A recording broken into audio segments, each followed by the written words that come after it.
Buenos días a todos. Es un gusto darles la bienvenida hoy. Soy Carla Sáenz, soy asesora regional del programa de bioética de la OPS, que hace parte del Departamento de Evidencia e Inteligencia para la Acción en Salud. Antes de iniciar la sesión, quiero hacerles saber que tenemos traducción simultánea al y del inglés. Por favor, usen el pequeño globo que que dice interpretación y escojan ahí el lenguaje en que quieren escuchar la sesión.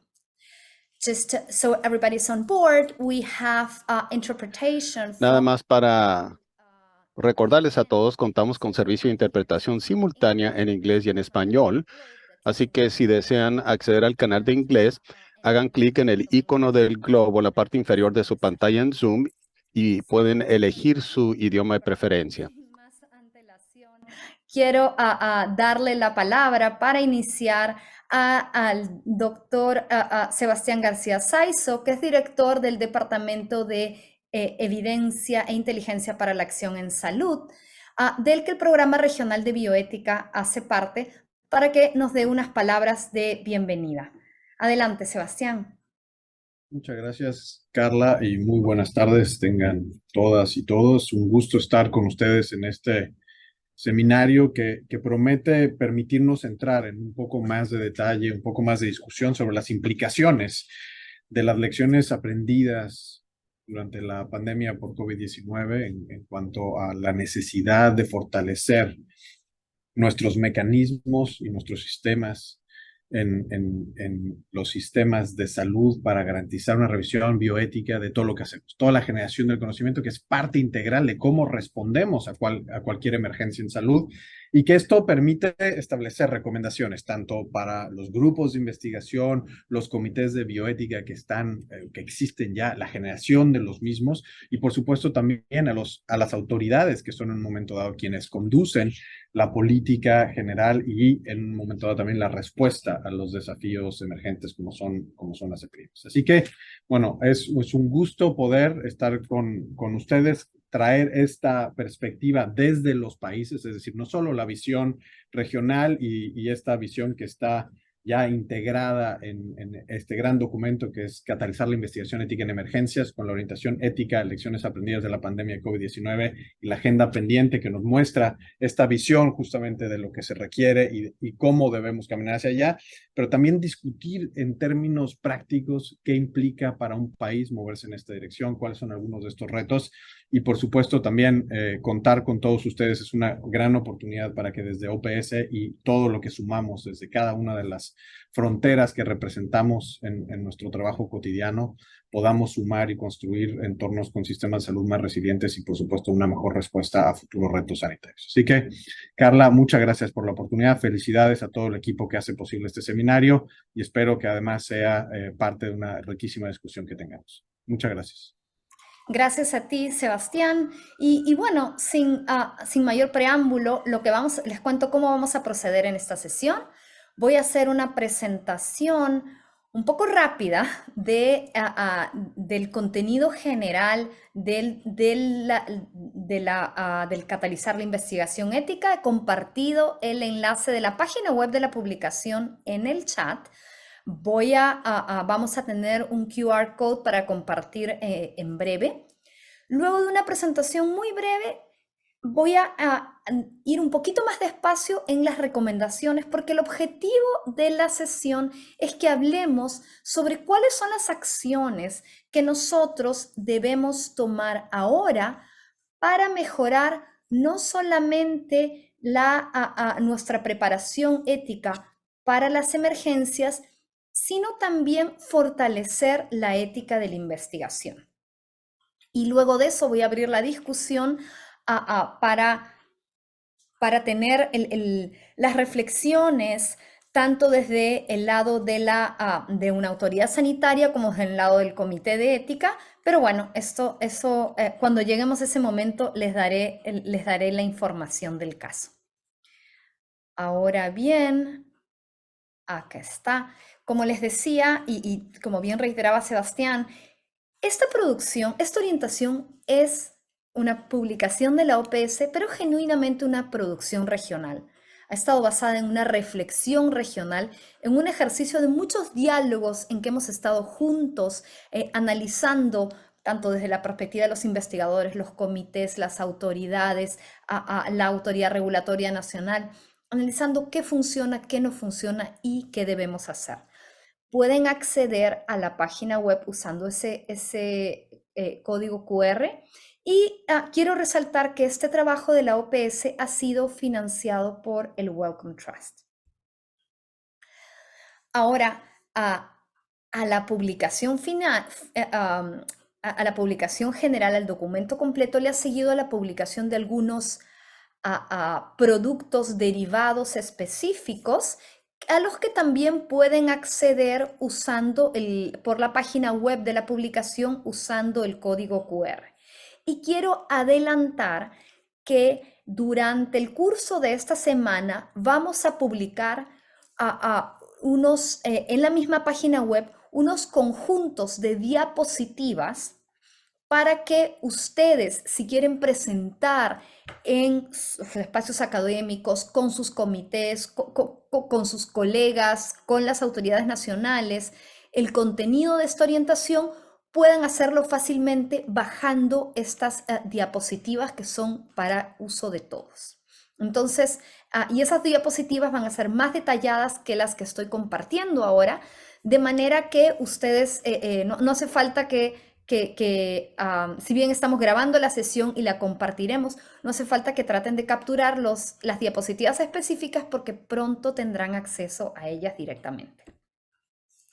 Esta publicación, como ustedes saben, integra, revisa y complementa las distintas orientaciones éticas que la OPS publicó para la respuesta a la COVID-19 en lo que compete a la investigación.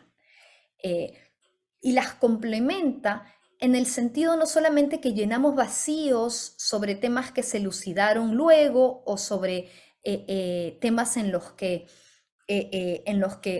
una orientación resulta que informaba las demás secciones del documento, sino que también y primariamente está complementada con ejemplos de la región, lecciones que aprendimos en la región y recomendaciones que van a ser el gran tema de nuestra conversación de hoy.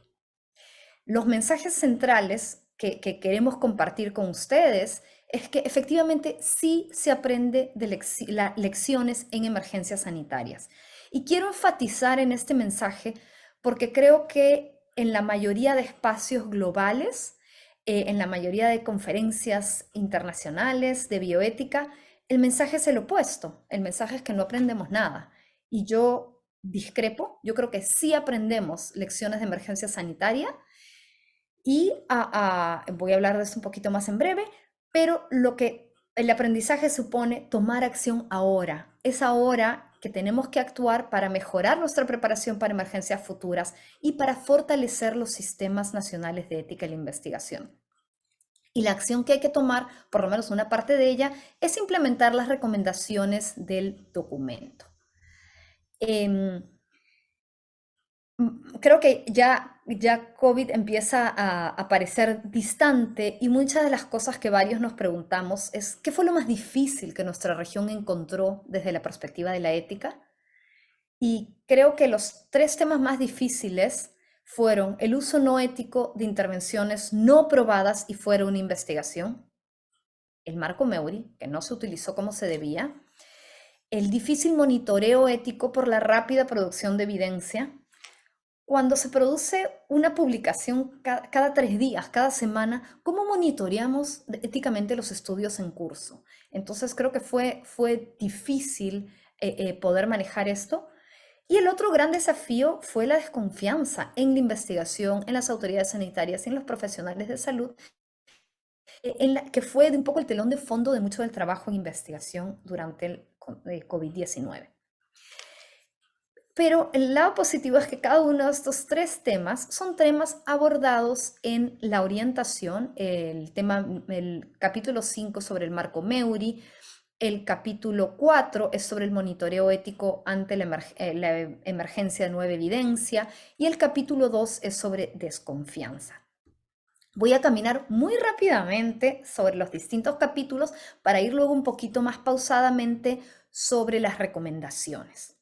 El primer capítulo presenta las lecciones del brote de Zika y los desafíos que encontró nuestra región durante la pandemia de COVID-19.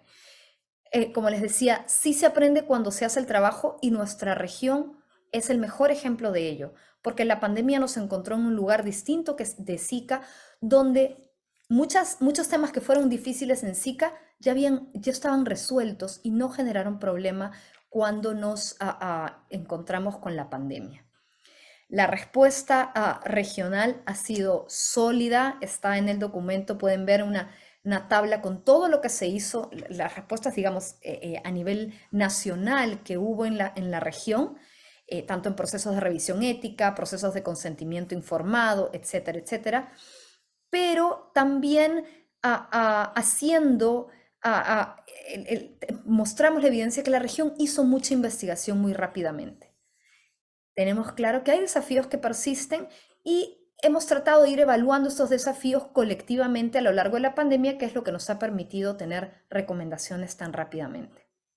El segundo capítulo es sobre la manera de fortalecer la confianza en la investigación que se realiza en emergencias, y los temas claves son transparencia e involucramiento de la sociedad. La investigación para ser ética supone que la sociedad participa y para ello tiene que tener información que es sobre la que se construye la confianza. Y creo que COVID nos dejó una gran tarea, nos mostró la relación entre la producción del conocimiento y el uso de ese conocimiento. Nos mostró que si no se confía en cómo se produce una investigación, cómo se hace un producto, una vacuna, por ejemplo, no se confía luego en el uso de la vacuna. En este capítulo damos ejemplos de acciones que tomaron las autoridades nacionales para fortalecer la transparencia y el involucramiento de la sociedad, y detallamos algunas acciones adicionales que habíamos incluido en una publicación previa. El tercer capítulo, quizás el contenido más leído al inicio de la pandemia, no solo en nuestra región, sino mundialmente, sobre los procesos de revisión ética.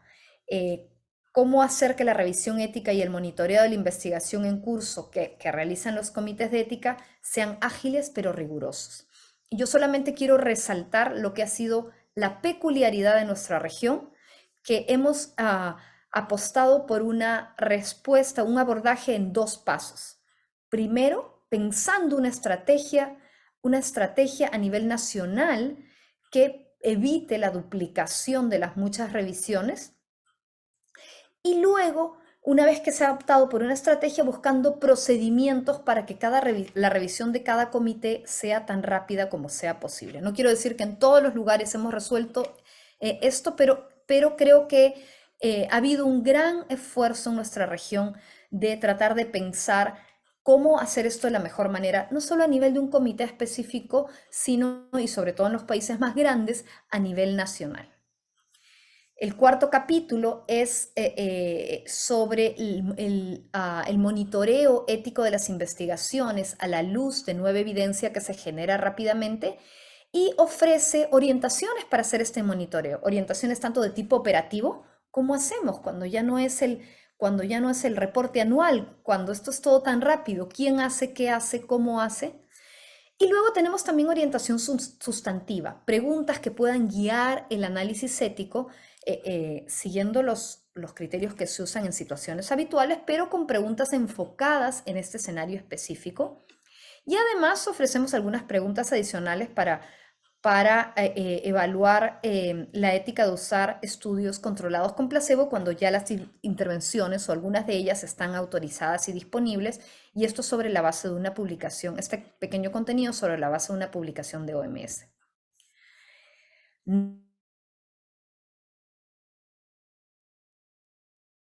Sobre el marco MEURIR, sobre el uso en emergencias sanitarias de intervenciones no probadas, pero fuera del marco del ámbito de la investigación. ¿Cómo hacer que este uso sea ético? ¿Cuáles son los 4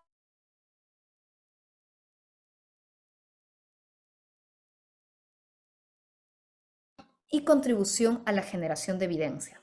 Tenemos recomendaciones generales y operativas, y tanto nuestros criterios como recomendaciones quizás sabrán ya han sido adoptados en el documento sobre MEURI que la OMS publicó en abril del 2022.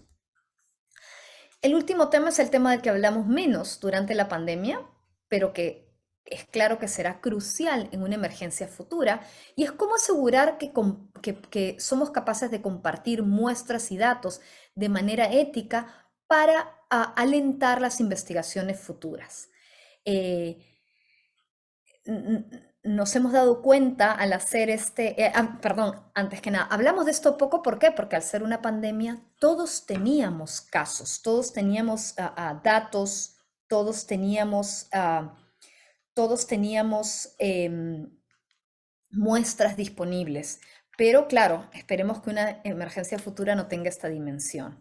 Y en esta orientación, en este capítulo, damos una orientación tanto para la recolección de estas muestras y datos con miras a usarlas en investigaciones futuras de manera ética, y también con respecto al almacenamiento, la transferencia y el uso de estos datos.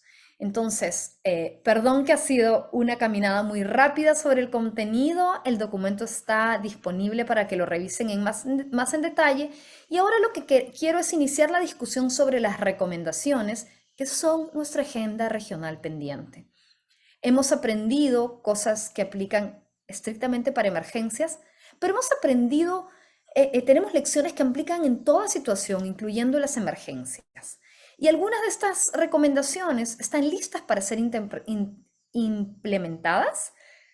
Son recomendaciones para la acción, pero hay otras recomendaciones que todavía requieren un esfuerzo de conceptualización de nuestra parte, porque sabemos que hay algo por hacer y no es exactamente claro qué hay que hacer.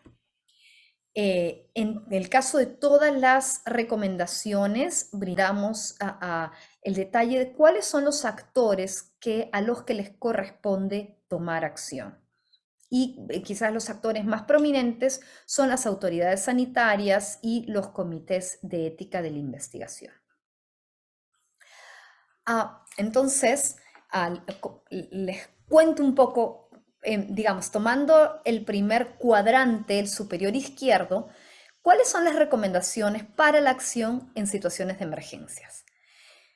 Las autoridades sanitarias debieran establecer estrategias y procedimientos de recomendación y monitoreo éticos ágiles para emergencias, no solo para COVID-19. Hemos visto que hemos tenido una gran acción de nuestra región, pero ha sido ad hoc, ha sido específicamente para COVID-19. Nos cogió una emergencia luego y esas mismas estrategias y esos mismos procedimientos que ya habíamos identificado, no los podíamos usar porque eran solamente para COVID-19. Entonces ahora tenemos que hacer que sean, que nuestra modalidad de emergencia esté formalizada y que sirva para cualquier emergencia que surja. Y eso es un desafío que tenemos.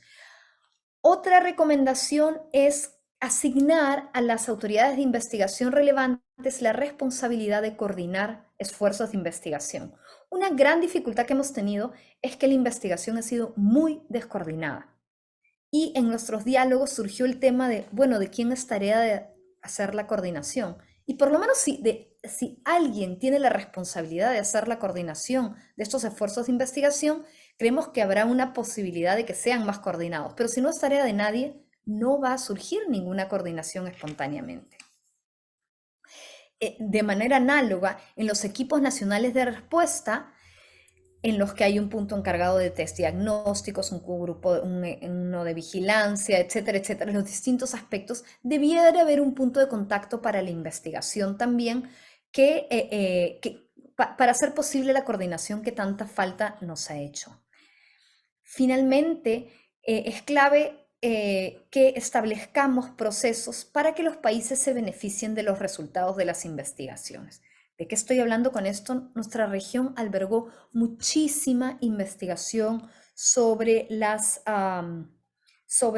vacunas de COVID-19 y esas vacunas tardaron en llegar. Quizás si hubiéramos planeado, si hubiéramos hecho un plan para que para involucrar a la autoridad nacional para beneficiarnos de estos estudios desde el inicio, hubiéramos podido tener un mejor abordaje.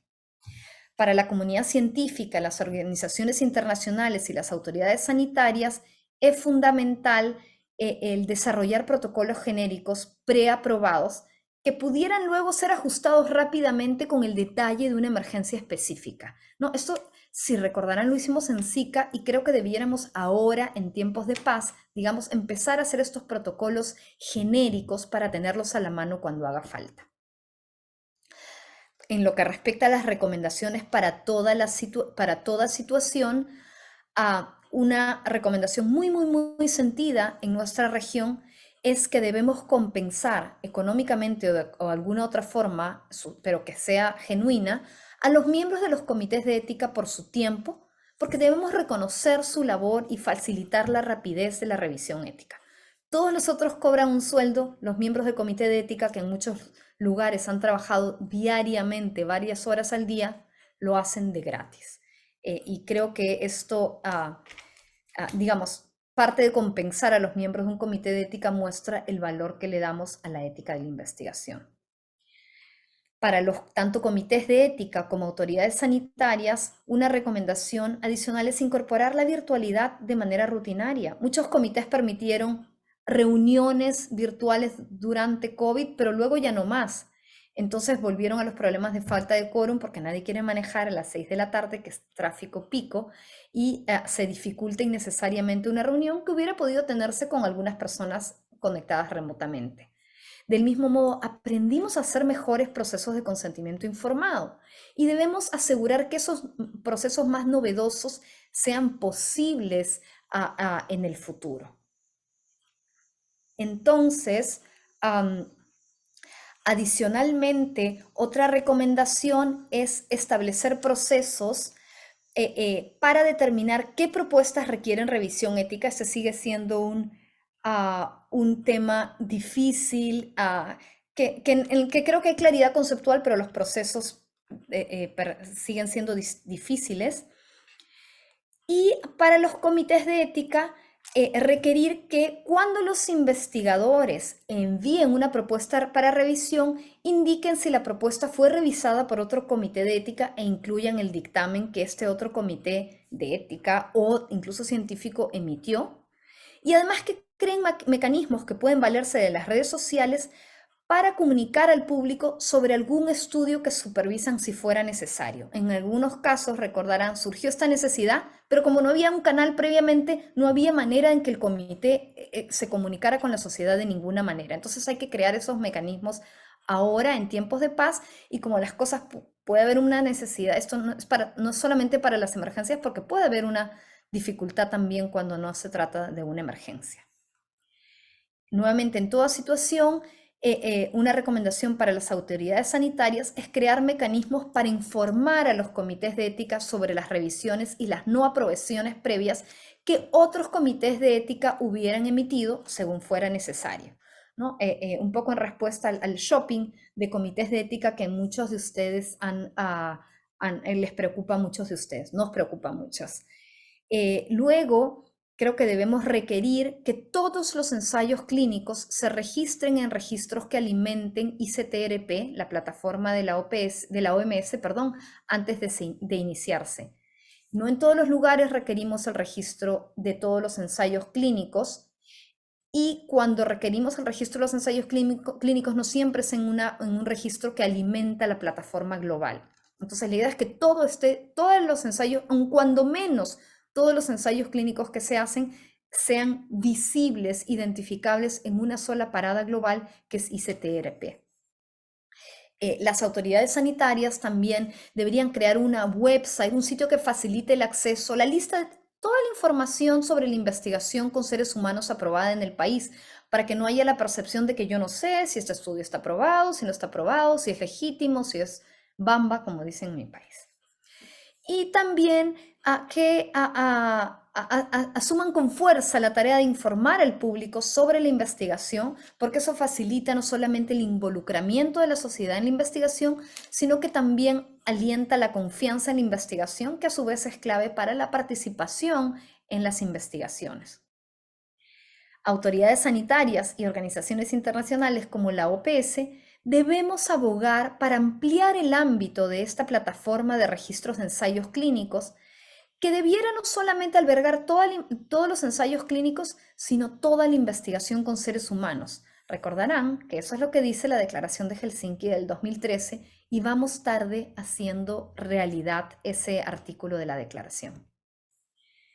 En toda situación hemos visto la urgencia de que todos sumemos esfuerzo para fortalecer capacidades en ética y la investigación. El tema de distinción entre investigación y actividad de salud pública, el marco MEURI, uso ético de muestras y datos en investigaciones futuras, diseños novedosos como los adaptativos, los estudios con exposición, estudios en línea. En fin, hay una serie de temas que han surgido como temas en los que necesitamos fortalecer nuestras capacidades.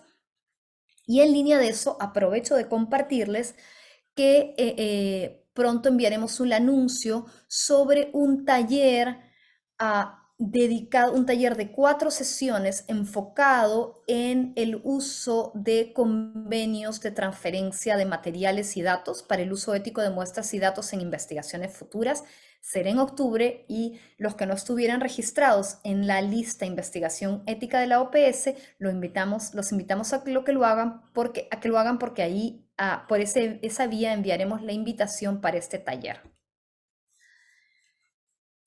Para emergencias y no en lo que compete a las tareas de conceptualización en las que todavía tenemos que pensar qué hacer, está el que necesitamos mecanismos para coordinar mejor la investigación. Creo que por mucha parte de la pandemia hemos hablado de, sí, es que el registro permite que sepamos qué se hace y al saber qué se hace podemos coordinar.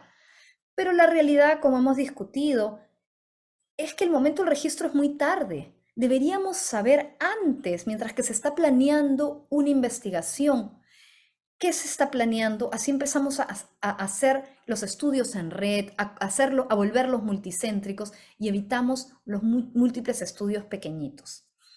Adicionalmente, necesitamos pensar qué estrategia podemos tener para hacer colaboraciones regionales. Sabemos que nos hemos dado cuenta que no hay ningún ensayo clínico multicéntrico regional y sabemos que hay desafíos logísticos que tenemos que detallar y además ver cómo superar, porque ojalá cuando nos encontremos con una nueva emergencia, el próximo, por decirlo así, ensayo, el recovery, sea de la región de las Américas. Y también tenemos pendiente pensar qué mecanismos para la supervisión ética de la investigación, es decir, la revisión ética y el monitoreo, podemos implementar a nivel regional, aunque sea a nivel subregional. Quizás esto lo discutiremos más tarde. Por ejemplo, con los países más pequeños podemos considerar mecanismos de supervisión ética extraterritorial, por ejemplo, los países del Caribe. Y en toda situación, no solamente para emergencias, tenemos la tarea pendiente de conceptualizar estrategias que faciliten que la supervisión ética que hacen muchos comités que revisan el mismo protocolo sea más simple, sea más coordinada. ¿Será que hacemos una revisión única? ¿Será que hacemos una deliberación simultánea? ¿Será que establecemos mecanismos para adoptar la revisión de otro comité de ética sin repetir el proceso, digamos con acuerdos de confianza y delegación de responsabilidades?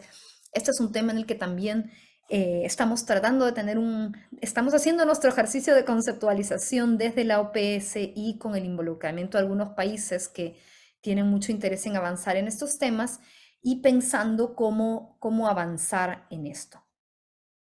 Nuevamente, para los que no lograron ver esto a tiempo, les comparto el código QR de la website de la publicación. Y ahora, como la pregunta, el objetivo de esta sesión es sobre la base de estas recomendaciones, ¿qué hacemos? ¿Qué hacemos ahora para avanzar? ¿Qué dificultades estamos encontrando para implementar estas recomendaciones. Y ahí les pongo los documentos específicos con las recomendaciones tanto para las autoridades sanitarias como para los comités de ética de la investigación. Y en ese sentido es realmente un gusto para mí dar paso a un diálogo. Quiero presentar, les pido que vamos a partir por Jimena, la doctora Jimena Luengo. Por favor, Jimena, te invitamos a prender tu cámara. Ella es médico cirujano, es especialista en adolescencia, tiene una maestría en salud pública y formación en bioética, y tiene, ya hace bastante tiempo, roles de asesora coordinadora de la Oficina de Bioética del Ministerio de Salud de Chile. Ella ha sido directora del Fondo Nacional de Investigación y Desarrollo en Salud, y tiene la tarea desde la Autoridad Sanitaria de Chile de supervisar a los comités. Entonces vamos a dar paso a los comentarios, preguntas, discusión por parte de Jimena, y luego les retorno y las presento a nuestro siguiente panelista. Adelante, Jimena. Bueno, buenas tardes a todas y a todos. Quiero primero agradecerles la invitación que nos hizo Carla Sáenz de la OPS para poder participar con ella en este tremendo seminario. Veo que ha tenido una gran convocatoria y que aborda un tema de mucho interés, ¿ya? Yo quisiera primero partir diciendo que me parece tremendamente importante y más bien ejemplar el trabajo que se realizó coordinado con desde OPS para sistematizar la experiencia que había sido adquirida en la región a partir de una pandemia previa, ¿ya? Me parece que ha sido como muy visionario, digamos, en ese sentido, de ver cómo, de acuerdo a la experiencia adquirida y las situaciones complejas vividas en ese momento, se pudieron sistematizar y emanar estas recomendaciones, ¿ya? Este documento además tiene grandes aportes que son de mucha utilidad, y no solo para las emergencias, sino que también, como lo ha señalado Carla, este documento otorga orientaciones para el trabajo habitual de los comités de ética científicos. Es decir, de alguna manera está haciendo recomendaciones de cómo evaluar, de cómo estimar riesgos. Son cosas que habitualmente hacen los comités, no solo en situaciones de emergencia, y por lo tanto también es un documento de consulta y de guía para el trabajo que ellos realizan, ¿ya? Ahora, en relación a las situaciones de emergencia, como bien aquí se ha señalado, vamos a seguir enfrentando, ¿ya? Y lo que nos propone este documento es de alguna manera anticiparnos y planificar cómo enfrentarla en un momento en que estamos a lo mejor de tranquilidad, y cómo podemos organizarnos para que ese enfrentamiento ya sea de alguna manera anticipado y pueda guiar nuestro quehacer de manera que pueda lograr otorgar una respuesta rápida, consistente, efectiva, sistematizada a situaciones como la que acabamos de vivir, ¿ya? Yo quisiera rescatar algunas cosas en particular que dice el documento, que hemos aprendido, y desde la mirada, desde lo que deben hacer las autoridades. Yo diría que un tema importante es lo que partió diciendo hoy día Carla, y es cómo se debe articular de manera rápida pero sólida el trabajo entre las autoridades que generan las normativas, que generan de alguna manera los procedimientos o los reglamentos o las leyes, en conjunto con los investigadores que hacen el quehacer en terreno y con los comités de ética científicos, que cumplen un rol importante aquí para resguardar la salud, el bienestar y los derechos y dignidad de las personas participantes, ¿ya? Yo diría que probablemente de las situaciones que más evidencian de cómo este trabajo debe ser articulado en conjunto para lograr un buen resultado para todos, ¿ya? Recordando todos estos aspectos que ya mencionamos, ¿ya? Pero también estas situaciones de emergencia veo que provocan o provocaron un desafío para un actuar coordinado entre los diferentes comités de ética científicos del país, ¿ya? ¿Por qué lo digo? Porque las experiencias descritas en este documento hablan de cómo es necesario utilizar el conocimiento adquirido en todos los comités de ética, ya sea a nivel de un comité de ética nacional, como tienen algunos países como Brasil, por ejemplo, u otros donde no tenemos un comité nacional, pero sí tenemos comités acreditados que funcionan para el país, pero cómo esta experiencia debe ser, para este actuar deben ser convocados todos. Porque muchas veces se hace insuficiente el trabajo de un solo comité y tiene que recurrir al apoyo de otros. Pero como esos otros también aportan en un mismo nivel de eficacia y de eficiencia con su trabajo para lograr una mirada transversal de cómo enfrentar estas investigaciones o intervenciones sin evidencia, como mencionó también Carla, en una situación en que complejiza el sistema de salud por un brote epidémico, por ejemplo, como el que hemos vivido, ¿ya? Y por otro lado, para los que no tenemos un sistema centralizado, como tienen otros países, también implica un desafío de un actuar consolidado a nivel país de las investigaciones que se están realizando.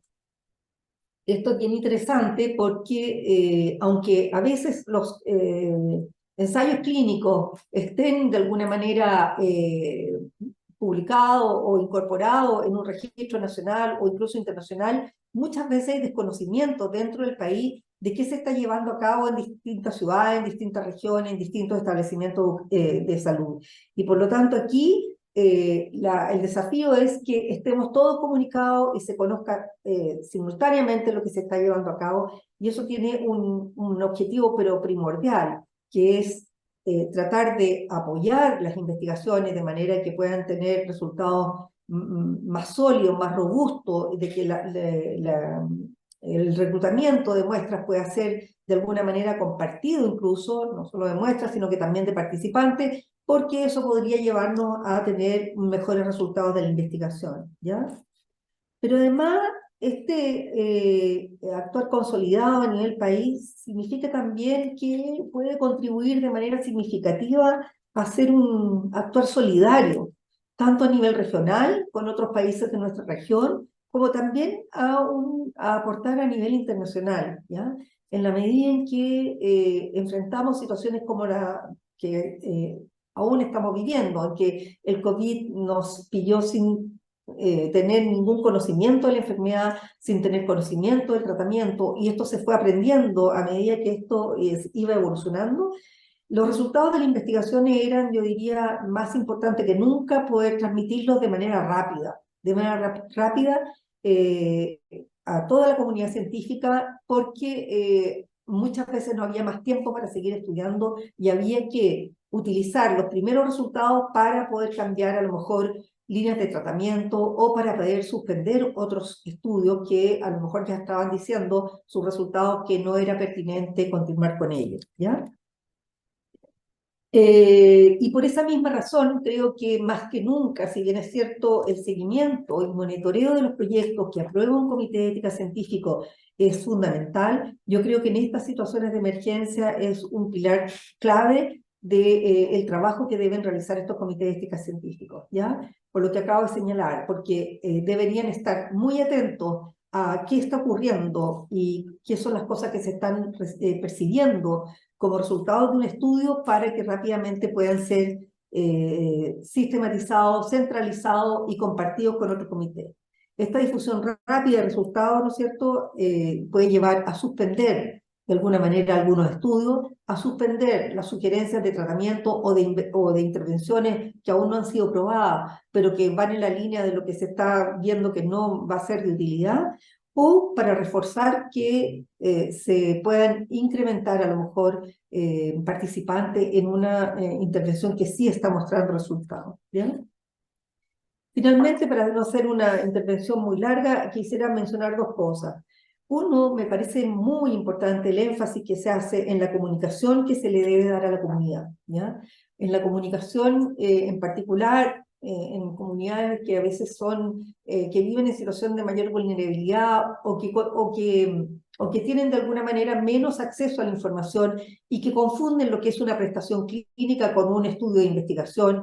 y suponen que el estudio de investigación ya está demostrado y demuestra eficacia y solicitan esa prestación a pesar de que se esté demostrando que el resultado no es efectivo y que realmente no tiene sentido seguir en esa línea, ¿ya? Eso nos ocurrió en la pandemia aquí en varias situaciones. El documento, ¿no es cierto?, muestra de alguna manera estudios que finalmente se suspendieron porque empezaron a mostrar que no daban resultados. Sin embargo, la comunidad en general, la sociedad en general desconoce eso y por lo tanto sigue exigiendo que se le entregue ese tratamiento cuando llegan con un familiar grave a una hospitalización y solicitan que por favor se les haga la intervención sin saber, primero, que es una intervención que se está probando, o segundo, que es una intervención que ya ha demostrado que no es eficaz, ¿ya? Y no solo por esa razón es importante la comunicación con la comunidad, sino porque también lo menciona este documento y es porque es básico para el manejo y la gobernanza de un brote o una epidemia como esta o como otras que hemos vivido, establecer las confianzas en la autoridad sanitaria y las confianzas para que las medidas perdón, que toma la autoridad sean bien recibidas y tengan, digamos, una respuesta coherente de parte de la sociedad, entendiendo que se han tomado las decisiones basadas en una evidencia razonable que permite decir que efectivamente eso es la mejor conducta para proteger a la población y conducir y obtener mejores resultados en el enfrentamiento de una epidemia o un brote. Finalmente, para responder a la pregunta de Carla respecto de cuál es el desafío que tenemos, las cosas más complejas, bueno, yo creo que este documento nos plantea la urgencia de prepararse para planificar de manera anticipada cómo va a actuar el país, cómo va a actuar con la región frente a una situación así, y tener el tiempo para hacerlo de manera anticipada y no que nos pille así como en una urgencia de responder, ¿ya? ¿Por qué digo esto? Porque de alguna manera algunas respuestas que hubo en algunos países quizás fueron un poco más tarde de lo deseado, bueno, porque no había aquí la experiencia previa, pero además porque ya habían investigaciones que estaban en curso y por lo tanto todo este sistema que estamos pensando en cómo debería centralizarse un trabajo articulado, cómo debería haber una comunicación y una difusión de manera, activa y pertinente en términos de tiempo, oportuna, bueno, todo eso quizás no ocurrió porque se reaccionó demasiado tarde y no se había pensado en cómo actuar según las directrices que hoy día tenemos.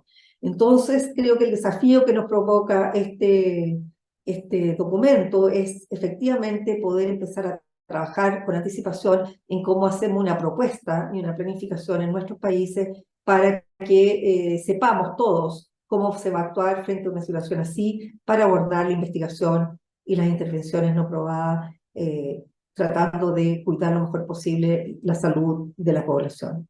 Yo creo que esos serían mis comentarios más importantes como para poder generar la discusión y quedo atenta a si hay preguntas o respuestas que aportar. Muchas gracias, Carla. Muchísimas gracias, Jimena, por compartir tu perspectiva, tu reflexión desde, desde la perspectiva de una autoridad sanitaria que vela por los temas de ética de la investigación, en tu caso en Chile. So I'm gonna switch languages. Ahora voy a cambiar de idioma y voy a presentar al doctor Mike Campbell, quien hablará desde la perspectiva de un comité de ética en la investigación. El doctor Campbell es un orador en ciencias conductuales y psicología superior para estudios de grado en la Facultad de Estudios Médicos de la Universidad de las Indias Occidentales en Barbados. Es psicólogo y ha participado profundamente en análisis, incluso antes de la COVID. Es un placer contar con su presencia hoy, Mike, y algo más que quiero agregar. Si no vieron inicialmente las indicaciones, los que quieren asegurarse que escuchan a Mike presentar en español, vayan al icono del globo y hagan clic en Spanish.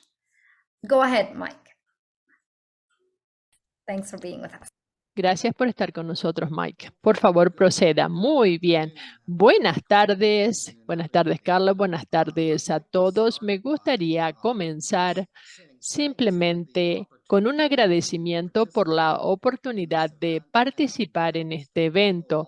Gracias también a la OPS por haber presentado un documento central. Yo creo que es muy necesario en todo el continente.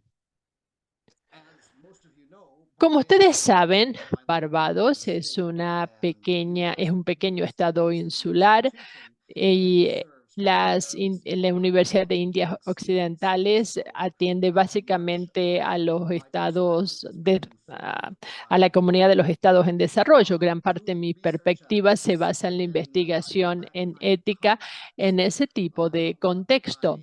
Pero, en mi opinión, tras escuchar los comentarios anteriores de las dos oradoras anteriores, hay ámbitos importantes de coincidencia en torno a temas que se repiten en el continente y con suerte algunas oportunidades incrementadas para la cooperación, incluso a pesar de las barreras lingüísticas que podrían existir.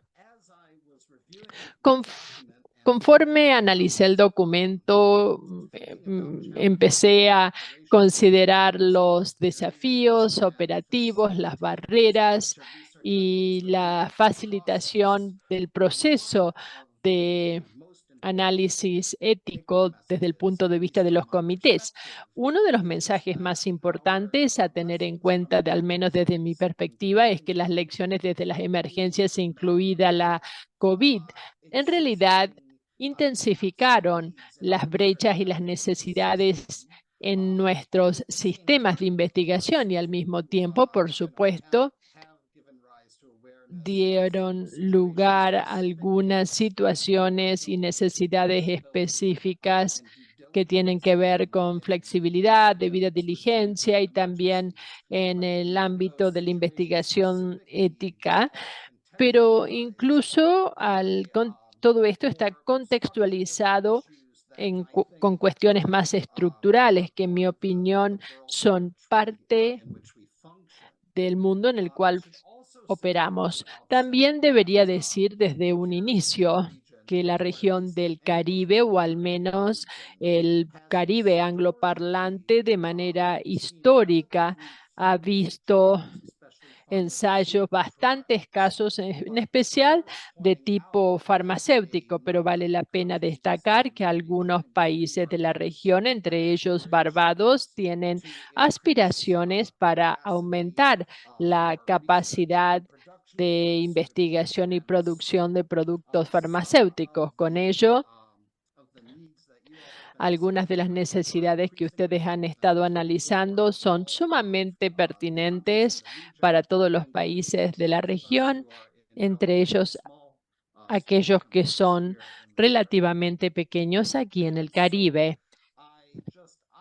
Entonces, acabo de enumerar algunas lecciones que creo que se desprenden de nuestra experiencia con la COVID y que ilustran los comentarios realizados y también la orientación, y espero que del mismo modo sean útiles en lo que hace a esta necesidad de traducir esta pauta aspiracional para llegar a acciones específicas que los países individuales o los comités individuales podrían incorporar.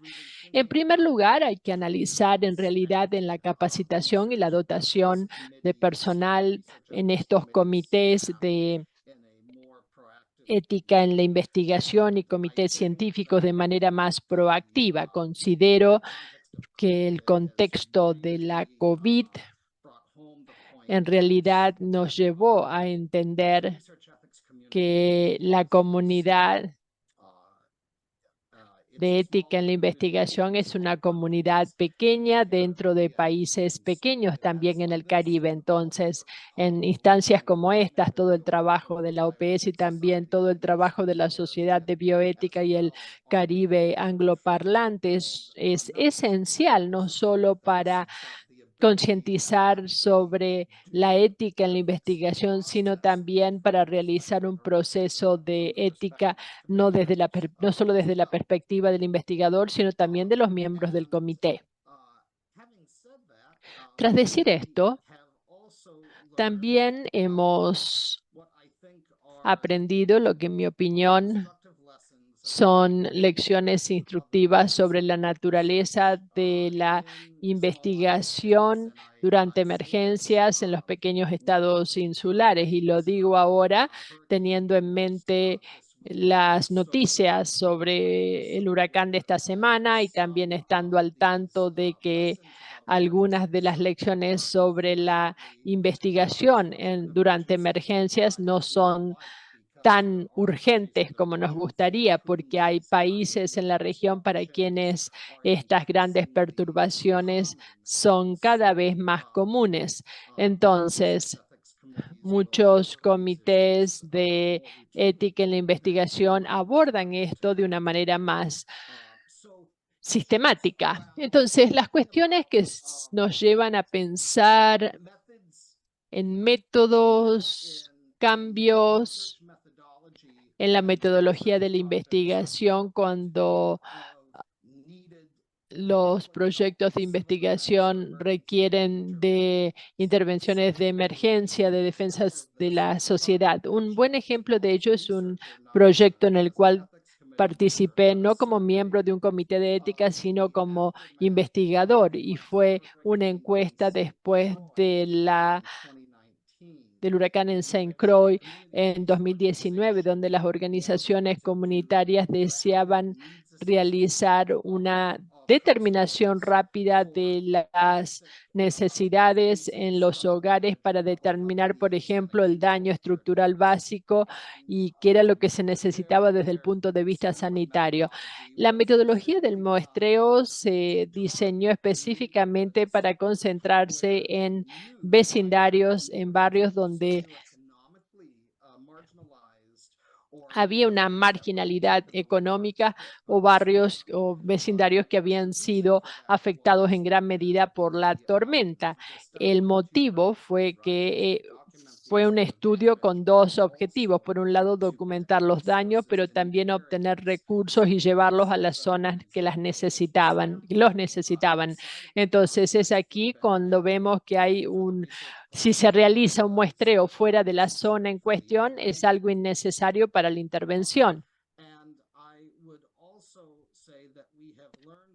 Deseo agregar también que la colaboración regional, según hemos visto ya, es fundamental y se torna incluso más necesaria cuando los miembros de los comités de ética en la investigación se ven afectados por la emergencia. Por cierto, la COVID es un ejemplo en el cual todos a nivel mundial sufrieron las consecuencias, si bien la magnitud dependió de la región, pero por cierto en el Caribe y otras zonas que también están sujetas a todo tipo de catástrofes sísmicas o lo que fuese, hay también una concentración que reduce la capacidad de la ética en la investigación de los miembros de los comités de ética para poder funcionar. Entonces, el tema de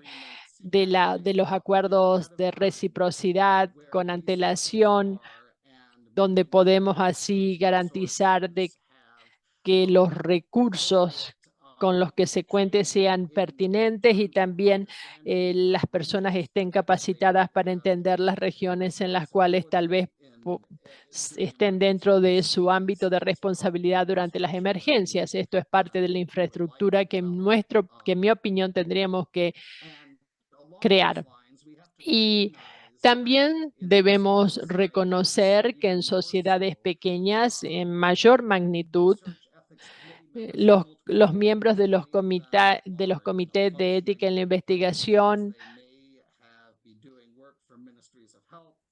por ejemplo, son médicos en ejercicio de la profesión, son miembros de un ministerio y existe la fatiga personal. Entonces, hay que ampliar la capacidad, no para responder a una emergencia, sino también según las necesidades de capacitación. Yo creo que es importante incluso tener una reserva de profesionales para que puedan responder de manera razonable.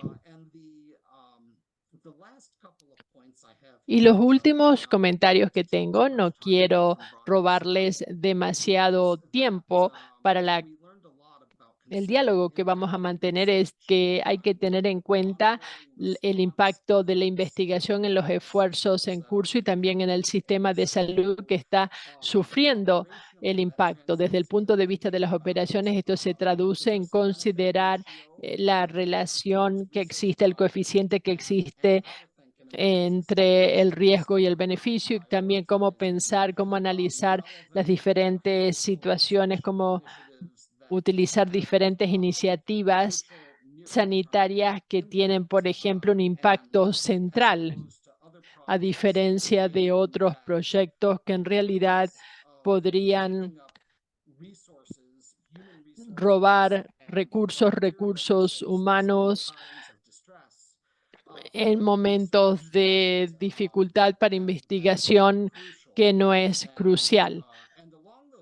Y también de esta manera hay que pensar en el impacto que esto tiene en los investigadores mismos. Y en nuestra región hemos visto en el trabajo que realizamos con la universidad para formular recomendaciones que los proyectos de investigación para los alumnos de grado y también incluso para nuestros residentes médicos son necesarios para obtener el título académico.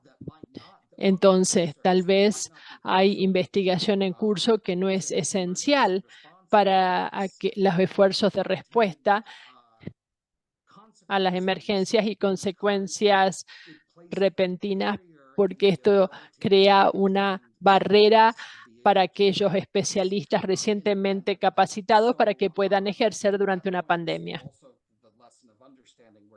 Así que ahí está la lección de entender dónde está uno situado y qué tipo de estructuras y mecanismos del entorno en el que operan pueden ser impactados por esta situación, y hay que factorizar esto al evaluar el riesgo y el beneficio de las intervenciones. Y creo que por el momento es suficiente de parte mía. Y nuevamente, gracias por la oportunidad de participar el día de hoy.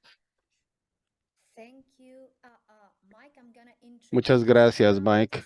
Ahora voy a presentar a Sara Carracedo, que trabaja conmigo en el programa de bioética de la OPS, y Sara moderará la discusión que hemos tenido. Aparecen muchos comentarios en el chat. Jimena, Mike, sería una maravilla que se quedaran con nosotros porque vamos a tener una sesión en forma de diálogo, y colegas, nos ayuda mucho que envíen sus preguntas a la sección de preguntas y respuestas en lugar del chat. Gracias, Carla, por la presentación. ¿Cómo están todos? El día de hoy, como ya dijo Carla, voy a moderar esta parte de la sesión, y creo que para empezar quería recalcar que algo que ya hemos aprendido en la región, ¿no?, y en general en el mundo desde Zika, es que la investigación es parte central de la respuesta a una emergencia de salud, y esto incluso podríamos extenderlo, o debemos extenderlos a las emergencias causadas por desastres naturales que Mike estaba mencionando. Hay varias preguntas aquí en el chat y en la función de Q&A. Les pido que por favor, si tienen más preguntas, las vayan poniendo. Y tal vez voy a empezar por unas que está relacionado con los esfuerzos de coordinación de la investigación. Como mencionaba Carla al inicio, durante la pandemia de COVID, una tendencia fue la de tener estudios pequeños, repetitivos, y la idea es no hacer esto y, por lo contrario, tener ensayos clínicos grandes, multicéntricos, etcétera, etcétera. Una de las recomendaciones es de que las autoridades sanitarias coordinen los esfuerzos de investigación, por ejemplo, a través del establecimiento de prioridades de investigación o a través de redes de expertos. La pregunta que en este caso nos hace Florencia es si es que esta recomendación no resultaría un poco autoritaria al darles a las autoridades esta potestad, ¿no?, de decidir qué, cómo y quiénes lideran o se hace la investigación. ¿Cómo podríamos evitar esto? Y en concreto, ¿cómo es que podemos ver esta coordinación de esfuerzos de la investigación? Yo adelanto, pero me gustaría también escuchar qué piensa Jimena desde la autoridad sanitaria al respecto. Creo que de alguna manera la pregunta de Florencia pone el dedo en una de las llagas más dolorosas que tenemos en la región, y la recomendación es bastante, digamos, humilde, en el sentido de que todos hemos dicho, en un momento nos dábamos cuenta que todos nos quejábamos, qué barbaridad, no hay coordinación, qué barbaridad, no hay coordinación, qué barbaridad, no hay coordinación, y en un momento dijimos, ¿y quién debería estar coordinando? Y ese fue el momento, ajá, ¿no?, en que dijimos, bueno, si ni siquiera le hemos pedido a alguien que coordine, por supuesto que no va a haber coordinación. Entonces, en la medida en que el razonamiento fue el siguiente, en la medida en que la investigación es una parte central de la respuesta y debiéramos verla como tal, y la falta de coordinación está impidiendo este aspecto de la respuesta, hay una suerte de rol de la autoridad sanitaria, pero, y si van al texto específico, verán que decimos, bueno, hay institutos nacionales de salud, digamos, en distintos lugares hay entes que están bajo la autoridad sanitaria, pero que tienen un rol específico de investigación, que parecen ser los entes más acordes a esta tarea, por lo menos a que haya alguien dedicado a coordinar. Sin embargo, y la pregunta de Florencia realmente va de la mano de algunas recomendaciones que son para conceptualización, porque no sabemos aún exactamente qué supone esta coordinación. Y creo que eso es algo que tenemos que pensar ahora, porque sabemos que hay que coordinar, que alguien tiene que tener la tarea de coordinar, pero exactamente cómo va a ocurrir eso, honestamente, no lo sabemos. No sé qué piensan ustedes, Jimena, desde el lado de la autoridad sanitaria. ¿Cuál es tu opinión? Muchas gracias. Mira, me parece muy válida la pregunta que hace Florencia, y efectivamente podría parecer de alguna manera un poco autoritario, en el sentido de que se piensa que la autoridad desea controlar todo lo que está ocurriendo, digamos, ¿ya? Pero yo no lo veo de esa forma. Yo veo que tiene que haber, como dice Carla, una entidad que coordine y aúne y convoque los conocimientos, ¿ya? Cuando enfrentamos situaciones como la presente, en que había mucha incertidumbre y mucho desconocimiento de lo que había que hacer, me parece muy importante que haya una entidad que centralice y que convoque a las personas que más conocen en el área y que aporten con su experiencia para poder saber evaluar qué vamos a permitir que se enfrente como investigación y qué es lo que nos va a significar un mayor riesgo para la población. O sea, nosotros tenemos que pensar que en una situación como la pandemia, no solo estábamos preocupados de salvar a las personas, sino que también de hacer una investigación que resguarde todo lo que debe resguardar en el sentido de la salud de las personas participantes y no que hubiera más riesgo, ¿ya? Aún. Entonces, a mí me parece que la mejor manera de convocar a los especialistas en las distintas áreas, porque aquí tienen que haber gente del área clínica, gente del área ética, gente del área laboratorio, gente del área de estudios básicos, etcétera, de la epidemiología, tendría que haber una entidad que centralizara para convocar a estas personas para que aporten con su trabajo a resguardar más aún en una situación así a la salud de la población del país, ¿ya? Pero por otro lado, también ocurre que en situaciones como esta hay que resguardar también los conflictos de interés, ¿ya?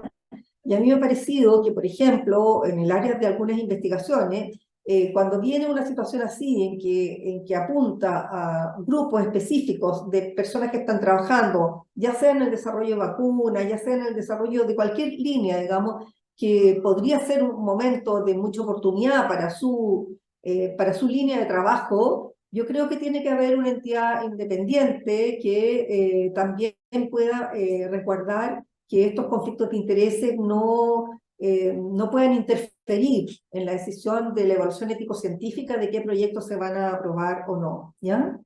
Y finalmente, la idea, yo creo, de tener un tema centralizado es efectivamente promover la coordinación y la comunicación de lo que está ocurriendo a nivel nacional, porque si no, no va a haber ninguna entidad que conozca que a lo mejor hay estudios que se están replicando, como dije, en distintas regiones, en distintos países, en distintas ciudades, perdón, y que nosotros no conocemos y que podríamos saber que en realidad eso ya no se justifica que se siga replicando. Entonces, ¿quién va a entregar esa información? A decir, ¿sabes qué? Este estudio ya hay uno que empezó antes y que está mostrando que los resultados dicen que tiene mucho riesgo y que hay que suspenderlo, y por lo tanto, ¿quién hace esa toma de decisiones? ¿Ya? ¿O quién hace esa comunicación para los investigadores?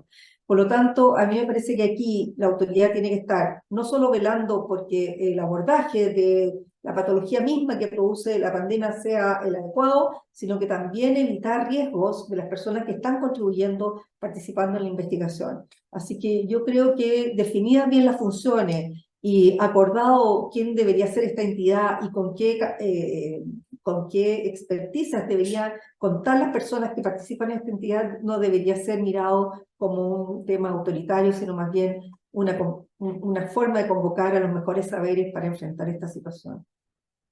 Creo que ese sería mi aporte. Gracias, Jimena. No sé si Mike quisiera agregar algo, tal vez desde una perspectiva más del Caribe.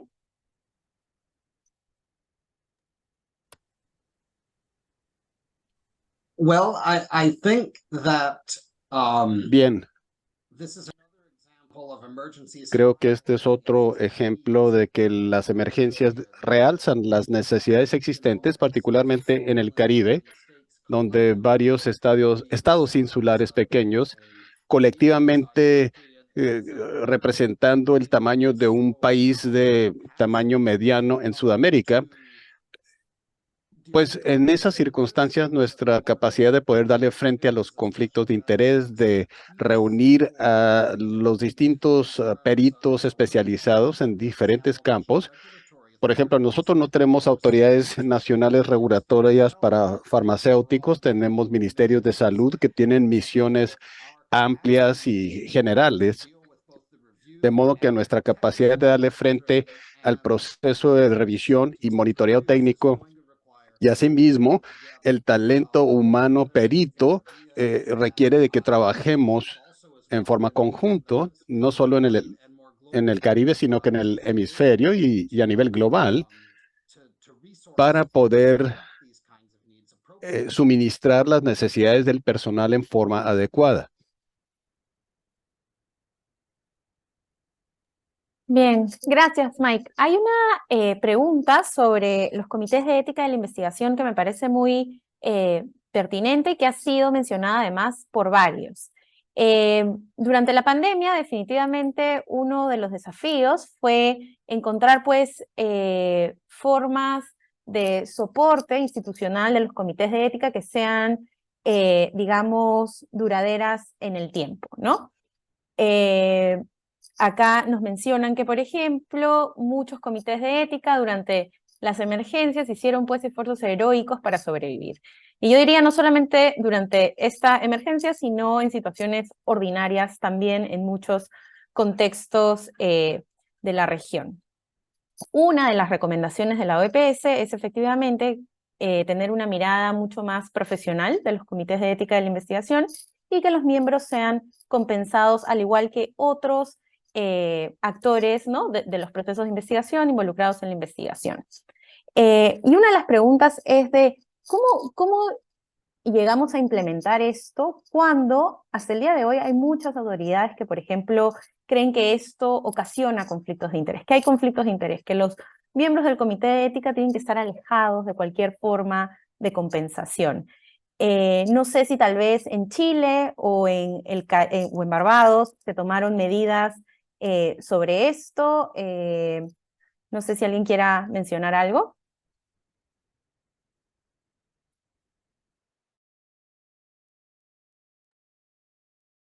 Mike, Well- sigue, dale. well, there's a few very practical questions. Bueno, creo que hay preguntas muy prácticas, de mucha importancia, pero el de mayor importancia es ¿quién tiene el dinero? Si es que alguien tiene dinero. Pero aparte de eso, ¿verdad?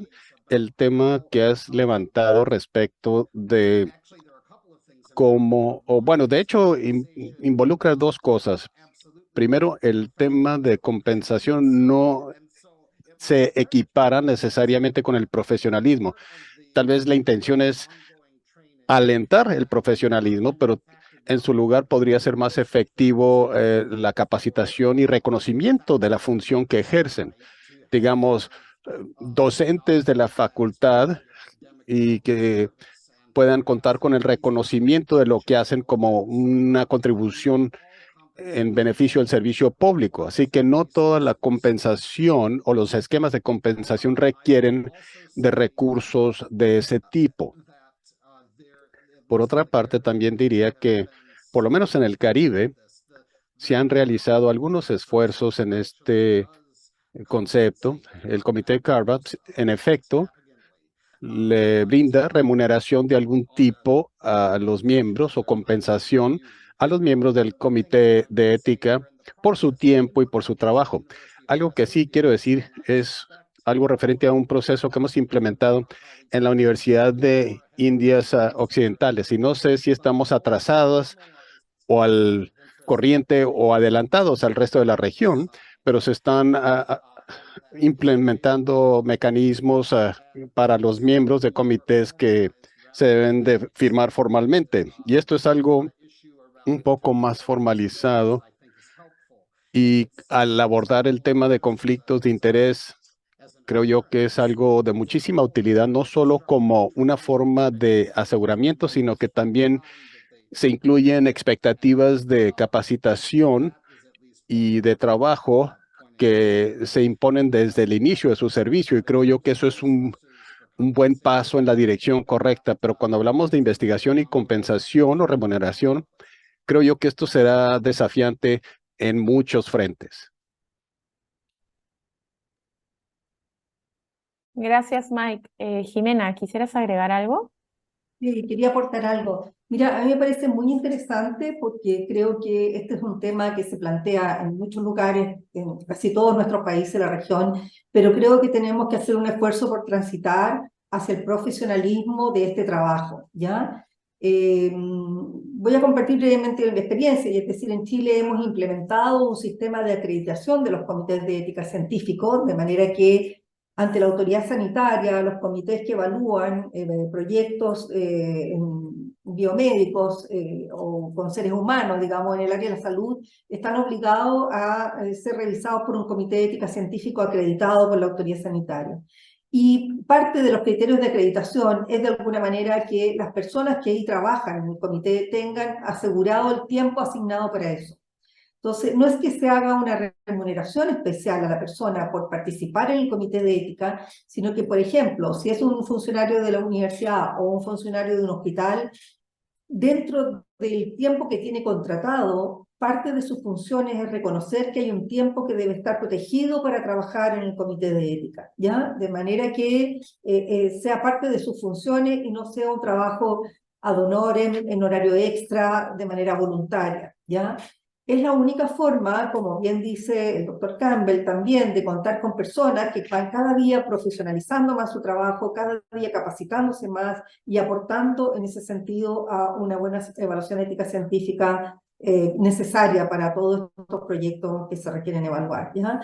Yo entiendo que, por ejemplo, si a estas personas de los diferentes comités se citara a un comité de ad hoc o un comité más centralizado, que formaran parte a una estructura, digamos, para analizar en una situación de emergencia, proyecto, bueno, creo que parte del tiempo que ellos asignaran debería ser contemplado dentro de las funciones por las cuales ellos son remunerados, ¿ya? Creo que eso sería una forma en que podríamos ir avanzando para que este tipo de trabajo sea reconocido y cada vez más especializado.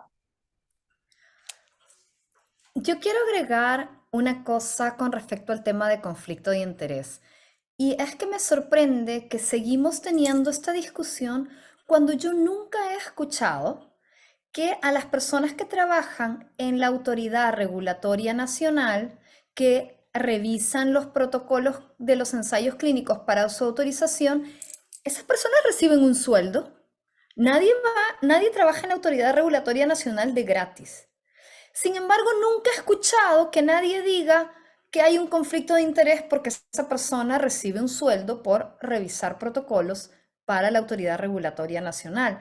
Entonces, yo no entiendo por qué creemos que si el que hace la revisión ética recibe algún tipo de compensación, hay un conflicto de interés cuando quien hace la revisión regulatoria puede recibir un pago, y de hecho recibe un pago en todas partes, y ahí no hay conflicto de interés. Entonces creo que tocaría un poco y entiendo que la persona que hace está un poco buscando argumentos para dar de vuelta, y ojalá este ayude, ¿verdad? Cuando uno contrata a un abogado, uno le paga, pero no lo está pagando para romper la ley, ni mucho menos. Y la otra cosa que estaba pensando en las soluciones que tanto, y los desafíos, por supuesto, que tanto Mike como Jimena compartían, es que nosotros vemos que muchas veces la gente nos dice, sí, mira, hay una estrategia,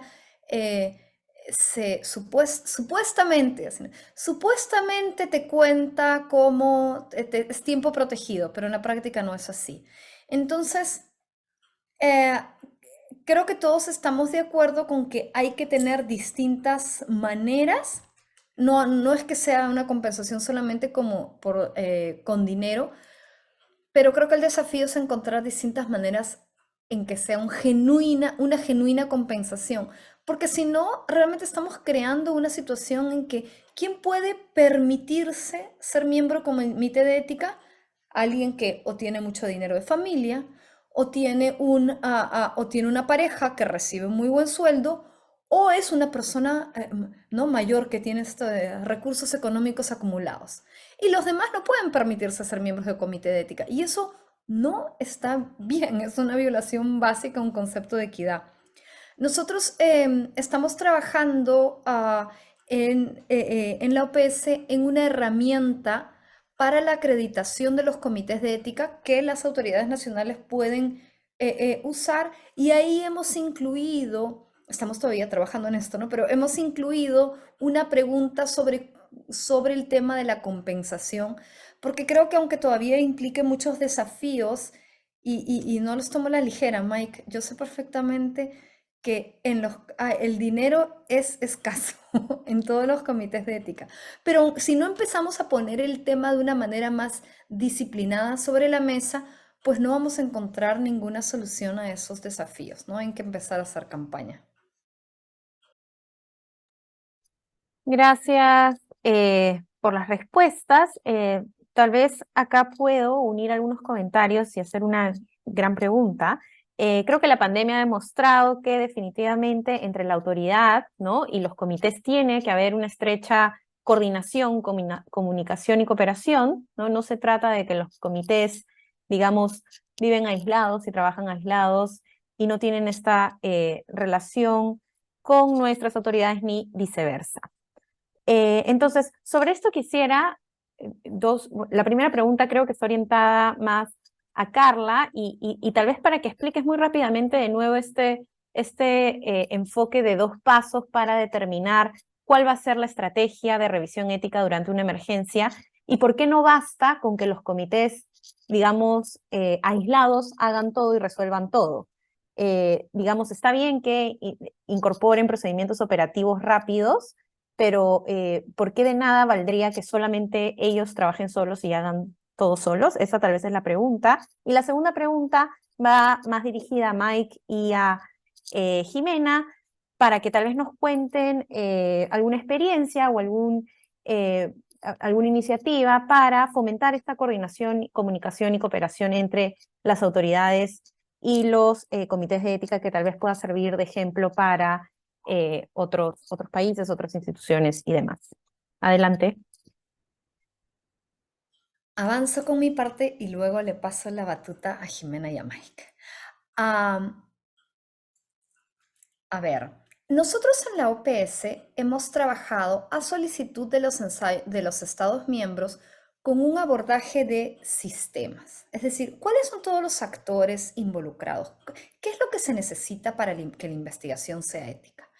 Y eso es un ejercicio que nos ha forzado a tener una mirada más comprensiva que simplemente pensar en los comités de ética como estos átomos que existen de una manera totalmente disociada de las autoridades nacionales, de las instituciones que hacen investigación, de los investigadores y de quienes financian investigación. En muchos países, como ustedes saben, casi todos los países de nuestra región, en situaciones de emergencia o no emergencia, un protocolo de investigación pasa por revisión de muchos comités, ¿ok? Imaginen, simplemente por simplicidad, porque tengo 10 dedos en la mano, que en un país X, 10 comités tienen que evaluar un protocolo, ¿ok? Y estamos en una emergencia sanitaria y cada uno de estos 10 comités tiene procedimientos rápidos. ¿Qué significa eso? Que solamente en este país vamos a tener 10 evaluaciones rápidas. Por rápidas que sean, son 10. Entonces, es como un poco excesivo. Honestamente, yo creo que es un poco excesivo en situaciones de no emergencia también y deberíamos, en línea de lo que han dicho Mike y Jimena, deberíamos estar viendo cómo trabajamos de una manera más coordinada y evitamos todos hacer más de lo mismo, porque además, como hablábamos hace un segundo, no nos sobran los recursos, no nos sobra el tiempo. Entonces, habría muchas razones para tratar de evitar repeticiones. Entonces, es en esta línea de que los comités no trabajan aisladamente y procesos rápidos de los comités individuales pueden llevar a muchísimas revisiones rápidas. Estoy pensando en un caso, un país de la región, eran 19 revisiones éticas en un solo país que tenía un mismo protocolo. Solamente en un país, es el primero que me viene a la cabeza. Entonces eso para mí es casi diría, son 18 más de lo que debiera haber. Entonces, para evitar esa multiplicidad de revisiones, incluso si son rápidas, lo que debiéramos ver es una estrategia a nivel nacional. ¿Cómo vamos a hacer, no solamente para que la revisión sea rápida, sino para que no haya una repetición de revisiones? Por eso es que nosotros proponemos ese como el primer paso, y evidentemente no hay una solución única. Hay países que tienen una estructura que es más acorde a ciertas soluciones. Hay países que tienen un tamaño que es más acorde a ciertas soluciones. Entonces, lo que nosotros tratamos de hacer en el documento es proponer un menú de estrategias que además, como el menú de un restaurante, yo quiero la ensalada, pero por favor me la das sin el aderezo. O sea, también admiten algunas modificaciones porque somos una región muy diversa, pero todos debiéramos estar tratando de evitar la repetición de las revisiones. Por eso, primero debiéramos pensar en una estrategia a nivel nacional, y eso es el momento idóneo, es ahora, y que cualquiera sea la estrategia que se haga, si se asigna comités, si se hace junta, si es un comité ad hoc, un comité central, cualquiera sea la estrategia que se escoja, esa revisión, el comité que le toque hacerla, la haga con procesos rápidos. Esa es la idea. Gracias, Carla. No sé si Mike y Jimena quieren seguir con la otra parte de la pregunta sobre algunas iniciativas o ejemplos o experiencias sobre esta coordinación, cooperación, comunicación entre los comités y las autoridades de salud, las autoridades nacionales, que además tanto necesitamos en situaciones de emergencia y trasciende además las situaciones de emergencia, ¿no?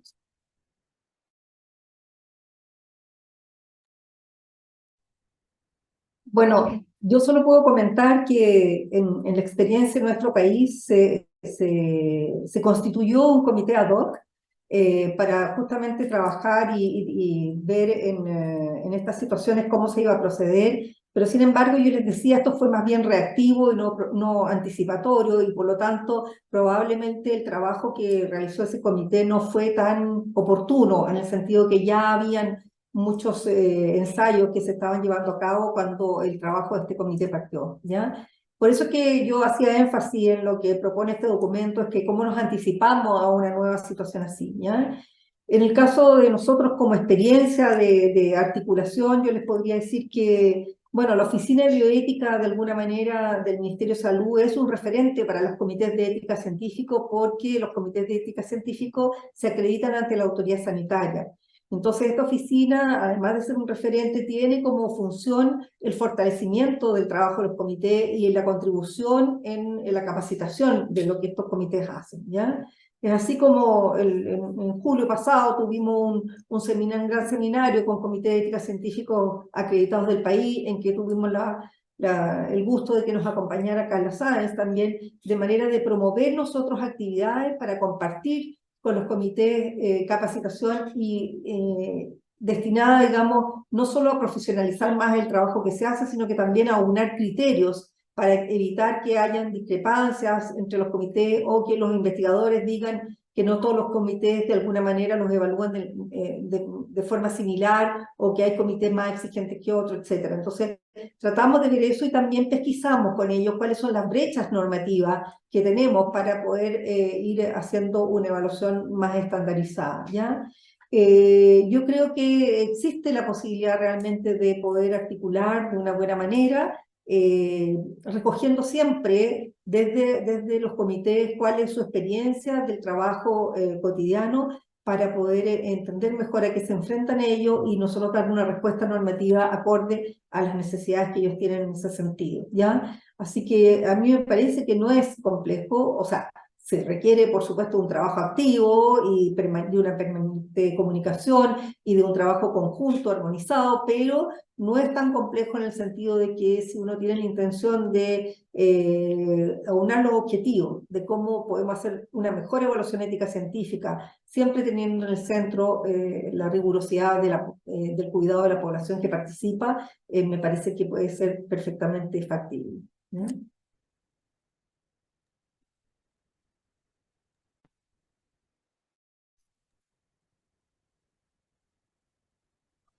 Mike.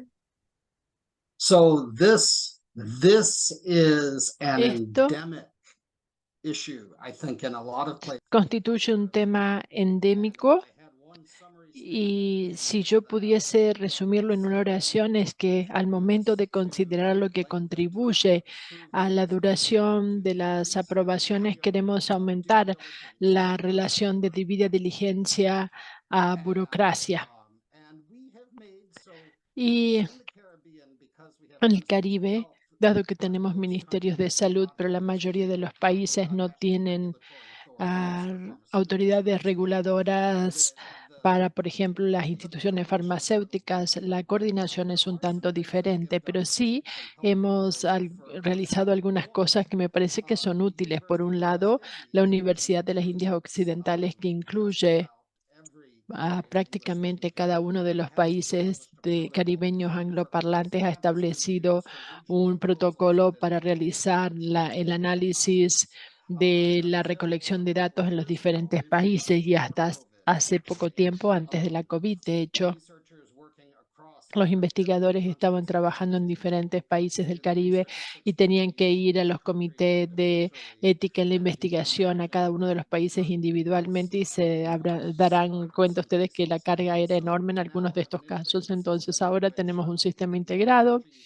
en el cual el comité de un país realiza una revisión con el aporte de un miembro designado del comité en otro país en un proceso al unísono.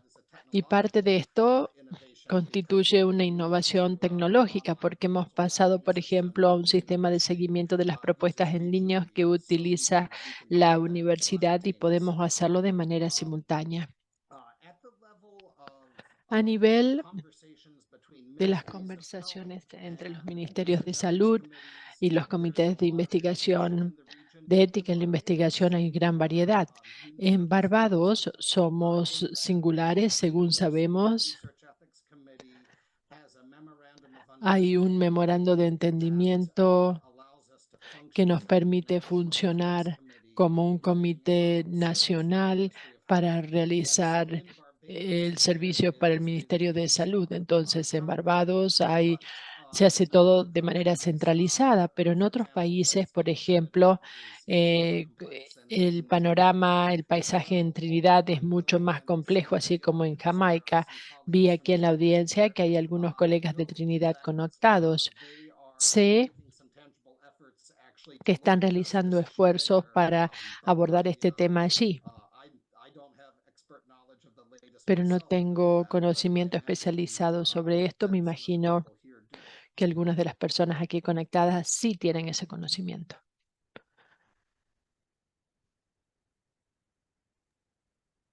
Gracias, Mike, por compartir la experiencia de Barbados.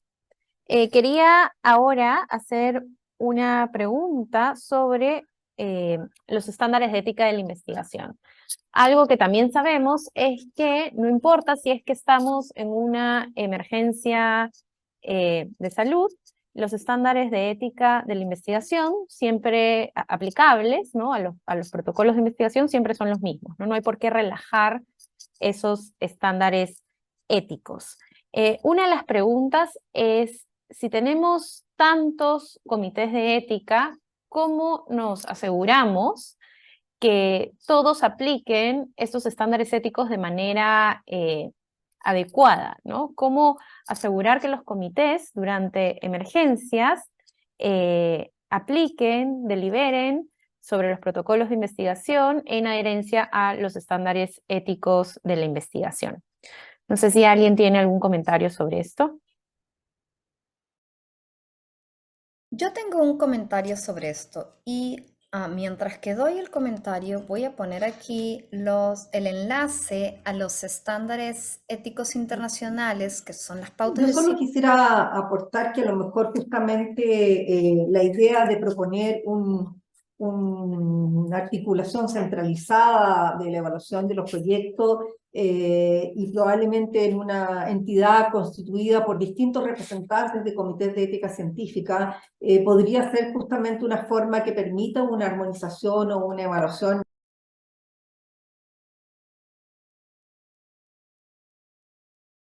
Jimena, ahí estás, Perdón, te quedaste sin micro un momentito. que no sé en qué momento se cortó, pero yo decía que al constituir una entidad más centralizada, probablemente con el aporte de distintos miembros de comités diferentes, permite una evaluación ética científica más homogénea para todos los proyectos que se presentan en esta área. Eso evitaría un poco, ¿no es cierto?, esta diversidad de opiniones o diversidad de evaluaciones que de alguna manera muchas veces generan inquietudes, ¿ya? De que por qué un comité podría aprobarlo y otro comité no. Entonces, si se aunan los criterios y se hace una mirada más global, creo que sería una forma a lo mejor de evitar estas diferencias que se producen y que se consultan. Creo que además es preciso, digamos, quizás hay dos aspectos en la pregunta. Un aspecto es cuáles son las pautas que invocamos para hacer el análisis ético de un protocolo específico. y digamos, el estándar ético, las pautas éticas más comprensivas, más completas, más actualizadas y más detalladas de las que disponemos son las pautas del CIOMS, ¿no? Que ahí compartí el enlace. Perdón, lo compartí en español. Está disponible, por supuesto, también en inglés. Ahora bien, incluso haciendo un análisis a la luz de las pautas de CIOMS, puede haber un espacio de desacuerdo, porque la ética es una actividad analítica que supone sopesar distintos puntos de vista, distintos argumentos, y no es que porque hacemos un análisis ético a la luz del mismo, de las mismas pautas éticas, la ética se va a convertir en una especie de algoritmo, ¿no? Que automáticamente todos tienen exactamente la misma posición. Eso realmente no es así. Entonces creo que tenemos que claramente buscar una armonización, asegurar que todos nos adherimos a los estándares éticos más actualizados de los que disponemos. Y esto no es algo trivial, porque muchas veces nosotros en la OPS, por ejemplo, recibimos la consulta sobre, uy, pero ¿es aceptable hacer un consentimiento ético amplio? Y nosotros respondemos, sí, y está en CIOMS. ¿Es aceptable una dispensa al consentimiento? Sí, y está en CIOMS explicado los 3 criterios por los cuales. Ahora, uno puede invocar esos 3 mismos criterios y puede haber una discusión. No es que necesariamente por invocar las pautas de CIOMS esto se vuelve una cosa matemática, ¿no? Definitivamente se armoniza muchísimo más, se enfoca uno mejor en los temas sustantivos y quizás lo que estoy pensando en un tema que Jimena mencionó al inicio sobre la coordinación entre los comités. Quizás lo que nos falta es tener una cultura de más diálogo entre comités. Lo que nosotros a veces hacemos, y yo lo digo, no lo hacemos en todos los casos, pero a veces en el Comité de Ética de la OPS lo hacemos cuando, imagínense que revisamos un protocolo al que nosotros le vemos problemas y ha sido ya aprobado por el Comité de Ética X. Entonces, si ese Comité de Ética X es alguien donde conocemos a alguien y tenemos la confianza de poder tener un diálogo, cogemos el teléfono o cogemos el WhatsApp y le decimos, oye, mira, quiero que sepas que hicimos nuestro análisis y discrepamos por tal y tal motivo. Y a veces ellos dicen, bueno, no me había percatado en esto, o no, nosotros no vimos eso como problema por tal razón. Y de alguna manera es como si uno continuara la deliberación que tuvo con su comité inicial, con otro comité. Y en verdad son espacios donde yo personalmente, como miembro de un comité de ética, aprendo mucho, escuchas la perspectiva de otro. A mí me ha pasado que a veces decimos, mira, es que todo se ve acá como muy bien, pero resulta que si preguntas cómo van a abordar a los participantes potenciales, entonces nos dijeron tal cosa ¿no? Que van a conseguirse, por ejemplo, la lista de las personas con VIH positivo del país. Y así es. Entonces, claro, a veces uno, sobre la base de su experiencia, indaga más en algunas cositas que pueden revelar problemas que otros con una experiencia distinta no vieron la necesidad de indagar. Pero quizás debiéramos pensar todos cuáles son las estrategias de intercambio, de compartir aprendizajes más eficientes sobre las que podemos construir. Acá en Estados Unidos había una lista de correo, creo, no sé, quizás ya no la recibo, pero que se llamaba, creo que IRB-Net, y era gente que hacía consulta, todos los días era un diálogo, muchos emails. Entonces, oigan, ¿ustedes qué les parece? ¿Qué sé yo? Estoy hablando de algo que existe hace, no sé, hace más de 15 años, ¿no? Me imagino que ahora hay algunas estrategias distintas, por supuesto, cada pregunta tiene que ser con la debida reserva, confidencialidad, etcétera, etcétera, pero quizás sí debiéramos buscar generar espacios para conversar más sobre detalles más concretos y ver cómo aprender los unos de los otros. Y quizás también quitarnos esa percepción de que porque un comité no aprobó una propuesta que otro comité aprobó, alguien está haciendo algo mal, ¿no? Como que, uy, alguien está bien y alguien está mal. No, hay un sano espacio de desacuerdo razonable que puede estar justificado y una conversación debiera ser bienvenida en vez de ser algo como, uy, me están jalando las orejas, ¿no? O por lo menos eso creo.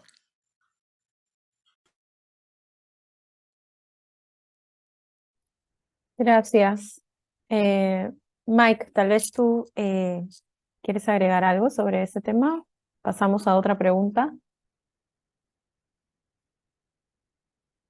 Maybe just something very briefly. Quizás algo muy breve que creo que elevar la comunicación y la capacitación entre los comités seguramente reducirá la necesidad de contar con diferentes comités a diferentes niveles, porque cuando los que toman decisiones individuales tienen mayor confianza, no en el desenlace específico, sino en el enfoque de buena fe, competencia,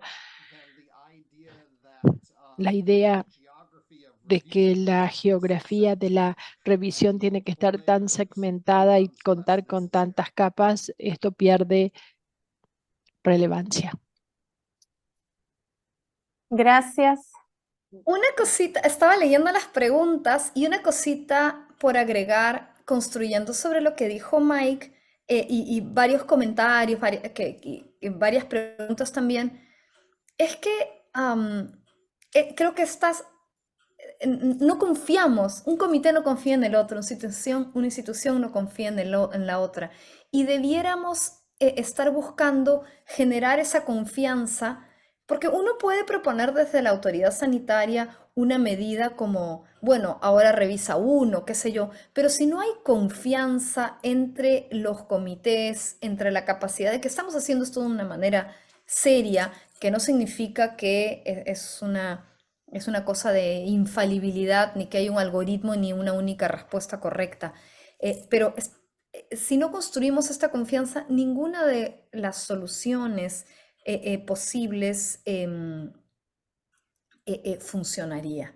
Entonces, una cosa que nosotros hemos propuesto en varios países, y sé que en varios lo están haciendo, que creo que también ayuda a generar confianza entre los comités mismos, bueno, en primer lugar, en varios países hacemos sesiones de entrenamiento mensuales con todos los comités y simplemente el que todos se junten virtualmente, ¿no? Pero que todos, darnos cuenta que todos estamos en lo mismo y que batallamos con lo mismo y que estamos tratando de hacer un buen trabajo, ayuda a construir confianza.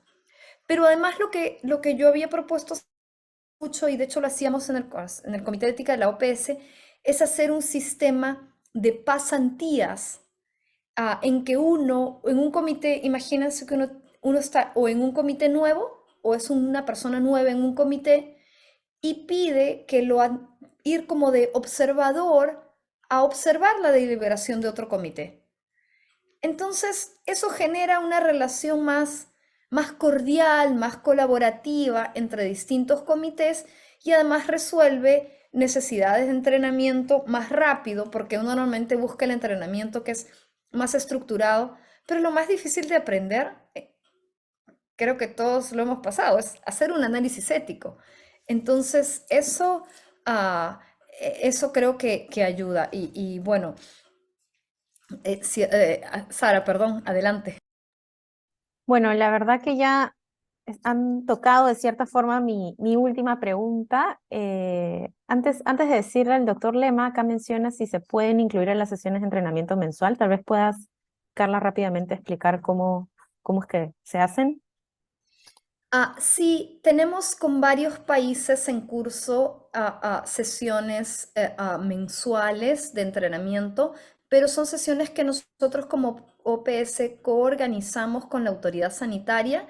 Entonces, en cada caso, la autoridad sanitaria escoge la modalidad más apropiada, ¿no? Entonces, por ejemplo, Jimena comentaba hace un momento que tuvimos esta actividad de entrenamiento que convocó, no sé, éramos una sala completa y luego tuvimos una de seguimiento virtual, pero fue más una actividad concentrada en Chile, pero en otros países, por ejemplo, estoy pensando Paraguay, Bolivia, etc., hacemos sesiones todos los meses con los comités de ética del país.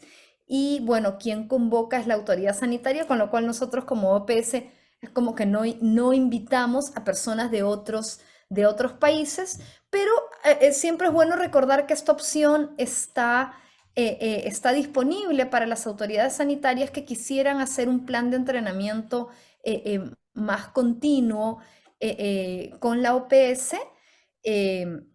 La ventaja de hacerlo de esa manera y virtual es que, bueno, los costos son son tan buenos que son cero.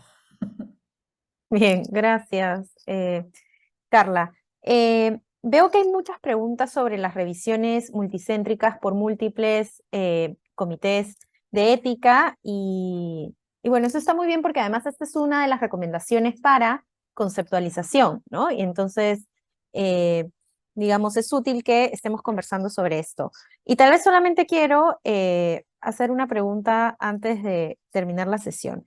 Creo que ha quedado claro que muchas revisiones no necesariamente implica mayor rigurosidad, ¿no? Y esta pregunta de que por qué como miembros del comité nos cuesta soltar ¿no? la competencia para revisar un un protocolo de investigación. Por ahí preguntan si es que acaso sería buena idea regular el número de comités de ética de manera tal que sean pocos y entonces no hayan tantas revisiones multicéntricas. Es algo que se ha mencionado por ahí, pero tal vez debemos pensar qué medidas necesitamos para fortalecer esta confianza que ya ustedes han estado dando diversos ejemplos. Lo que quería tal vez preguntar es sobre estos acuerdos de confianza entre los comités. Estos acuerdos de confianza entre los comités no es una cuestión de, ya, entonces tú revisas todo y tú te haces responsable de todo, sino que implica diversas cosas. Y tal vez las lecciones de la revisión única del Single IRB en Estados Unidos nos puede dar luces sobre cómo se hacen estos acuerdos, porque no es algo tan sencillo y no debería ser algo tan complicado tampoco. Entonces, creo que tal vez quiero terminar con esa pregunta para todos tenerlos un poco más claro, ¿no? Si quieren, puedo iniciar. Quizás saben ustedes que en Estados Unidos se implementó una política que requiere que todos los estudios que se realizan en el país tengan solamente la aprobación de un comité. No dice cuál comité, pero solamente de un comité. Y la idea era pues que esta fuera una manera de resolver este problema con el que estamos lidiando. Algunos países de la región querían avanzar con esto y nosotros dijimos, bueno, ¿por qué no usamos esta oportunidad para evitar las dificultades que otros ya tuvieron? Y vamos a sentarnos con nuestros colegas de la autoridad de los Estados Unidos y vamos a escuchar qué fue difícil, dónde se demoró, qué pasó, dónde estuvieron todas las barreras para ver de no replicarlas en nuestra región. Y la verdad es que con Sara tuvimos unos diálogos muy interesantes, muy iluminadores, y creo que este tema debiera ser motivo específico de una sesión regional, porque algo que se hizo con miras a facilitar y agilizar, por lo menos inicialmente, acabó demorando muchísimo la investigación. Algo que todos creían que iba a satisfacer a los investigadores, acabó sacándoles canas verdes a los investigadores. Entonces, y luego se fueron encontrando soluciones en el camino. Uno de los temas más difíciles fue que si una institución, imagínense que yo soy la Universidad X, entonces yo como Universidad X tengo la responsabilidad de asegurar que mis investigaciones sean éticas, tengo mi comité de ética, y ahora yo no voy a revisar, sino que el comité de ética de Mike, de la Universidad de West Indies, va a revisar mi protocolo. Imagínense que algo sale mal en la conducción de ese protocolo. Algo pasa, ¿ok? ¿De quién tiene la responsabilidad? el comité de Mike, la institución de Mike, mi institución, ambas, yo porque confié. Entonces, hay que delimitar qué responsabilidades tiene cada uno, cuál es el límite de las responsabilidades, qué se está cediendo, qué no se está cediendo. Y esto es algo que no habíamos pensado antes. Sí es cierto que en algunos países de la región delegamos, pero lo hacemos, muy sinceramente, lo hacemos un poco a la criolla, ¿no? Como un diálogo entre amigos. Sí, sí, sí, tú me haces el favorcito. Pero no pensamos qué pasaría si algo sale mal. Entonces, esto es algo que se trató de resolver con hacer estos acuerdos resultó mucho más difícil que hacer la revisión ética. Pero se ha aprendido. Entonces, nosotros estamos en un momento de oportunidad en la región. Hay un proyecto que se llama Smart IRB Contract. Entonces, que se hizo como un contrato modelo. Entonces, creo que hay algunas estrategias buenas en la región sobre las que pudiéramos avanzar. Nosotros estamos viendo de tomar ese contrato modelo y ver cómo hacemos el esqueleto, lo compartimos en la región y además ver qué herramientas tenemos nosotros para